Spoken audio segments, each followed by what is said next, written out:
Rulfo creó en sus obras un mundo en donde los vivos convivían con espíritus de una forma muy natural, lo cual provocaba ciertas confusiones en los lectores.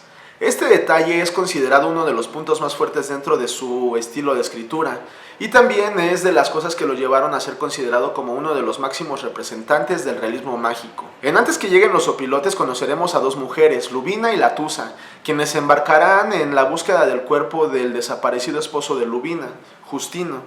Poco a poco, a lo largo del viaje, irán desdoblando algunos secretos, relaciones y dimensiones que las rodean.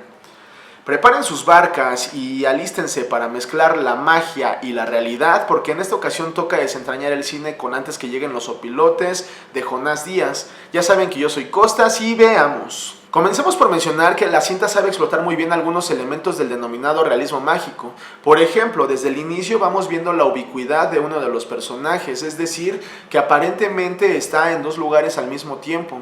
Este tipo de elementos van poniendo sobre aviso al espectador de que esta no es una historia común. Podríamos decir que tiene una narrativa fragmentada en donde se van mezclando algunas historias, algunos relatos y diferentes épocas o dimensiones.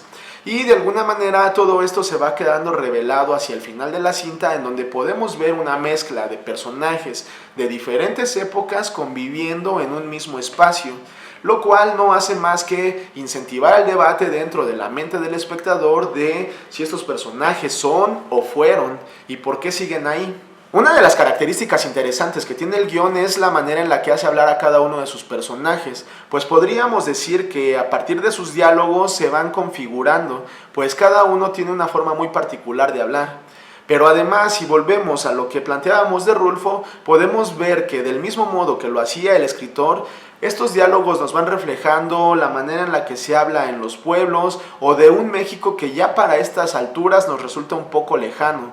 Además de que el mismo guión nos va dando a cuentagotas la información necesaria para que nosotros vayamos armando en nuestras cabezas el rompecabezas de la historia que nos está contando. Y para cerrar el comentario de las referencias hacia Rulfo, no basta nada más con decir que tenemos una situación muy parecida al Pedro Páramo, sino que además uno de sus personajes lleva el nombre de Lubina, que es el nombre de uno de los cuentos que aparecen en El Llano en Llamas. Pero esta parte del guión se complementa con las buenas actuaciones. En especial podríamos destacar el papel que realiza María del Carmen Félix como Latusa, quien va cargando con el peso de la trama porque encarna a una mujer que se ha ido endureciendo gracias a las circunstancias que le plantea la vida, que se ha empoderado en un contexto en donde dominan los hombres y que refleja un carácter fuerte en una mujer para la época que nos quieren reflejar a través de los diálogos. Y al mismo tiempo contrasta en muy buena medida con lo hecho por Tsaya Esquivel, quien hace el papel de Lubina, que de alguna manera es una mujer mucho más sumisa, retraída, que todavía no termina por salir al mundo. Este juego entre las dos psicologías diferentes poco a poco va a hacer que se vayan complementando y el contraste hace que cada una luzca por sí misma.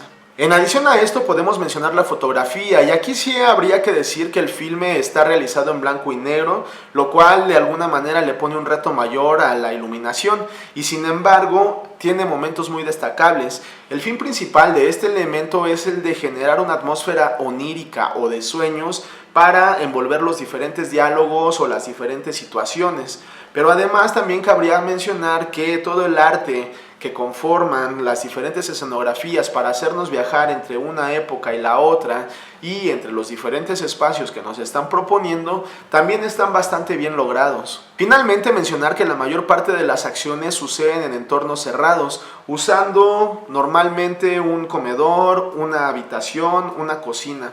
Es ahí en donde los personajes van interactuando entre ellos y que de alguna manera nos van transportando a las diferentes épocas en donde se desenvuelven sus historias. Pero además también habría que resaltar el diseño sonoro, que también es fundamental para poder crear en la imaginación del espectador todo lo que está rodeando a los personajes. Es gracias a este que podemos sentir que vamos navegando a través de un río o de una inundación, y pues que de alguna manera nos ayuda a cerrar toda esta idea de generar magia dentro de toda la historia. Hay que decirlo, en esta ocasión sentimos que es un filme bastante redondo, por lo cual hasta este momento nos cuesta trabajo encontrar algo que juegue en contra de él. ¿Acaso esta situación de ir mezclando algunas épocas o de hacer que algunos personajes aparezcan al mismo tiempo en dos lugares diferentes o que la narrativa no sea lineal puede llegar a ser un poquito confuso?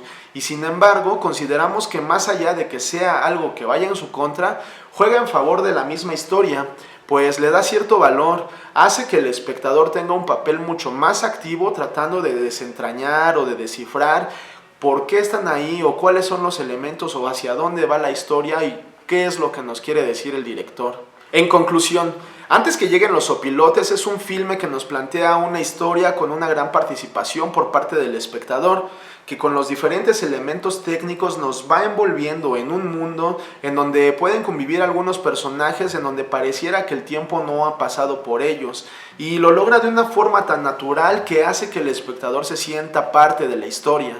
Además de que se da el tiempo de poner en la mesa algunas de las situaciones o problemas sociales que son cuestionados de una forma bastante sutil, sobre todo gracias a la psicología que tienen algunos personajes. Recomendamos que el espectador vaya predispuesto a dejarse envolver por el realismo mágico. Eso es lo que pensamos, ¿y ustedes qué opinan? Y ya para finalizar este video queremos agradecerle a todas las personas que nos han estado apoyando con sus likes, comentando, compartiendo este contenido y suscribiéndose al canal. También queremos invitarlos a que si aún no lo han hecho se suscriban al canal y a que nos sigan a través de nuestras diferentes redes digitales. Me despido, les mando saludos, soy Costas y vamos a seguir desentrañando el cine.